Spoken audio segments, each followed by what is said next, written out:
بسم اللہ الرحمن الرحیم۔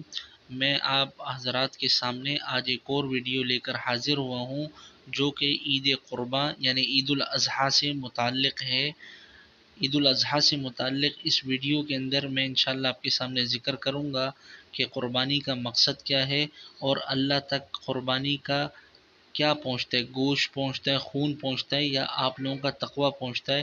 اس حوالے سے قرآن کریم کی ایک آیت آپ کے سامنے چل رہی ہے، اسے دیکھیے، اسے انشاءاللہ میں آپ کے سامنے پڑھوں گا بھی اور اس کا ترجمہ بھی بیان کروں گا۔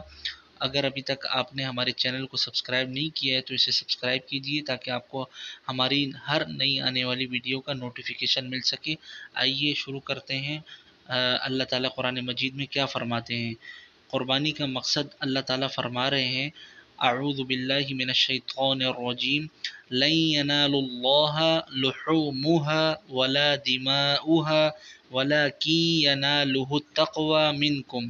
اس کا ترجمہ یہ ہے، اللہ تعالیٰ کو نہ تو قربانی کا گوشت پہنچتا ہے اور نہ اس کا خون، بلکہ اسے تمہارا تقوی پہنچتا ہے۔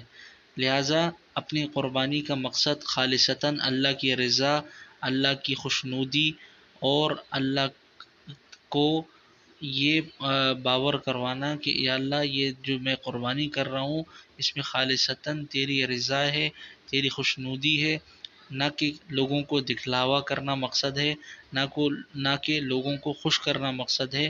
خالصتاً اے اللہ یہ تیری رضا کے لیے میں قربانی کر رہا ہوں، لہٰذا اسے اپنی بارگاہ میں قبول فرما کر میری قربانی کو شرف قبولیت بخشیے۔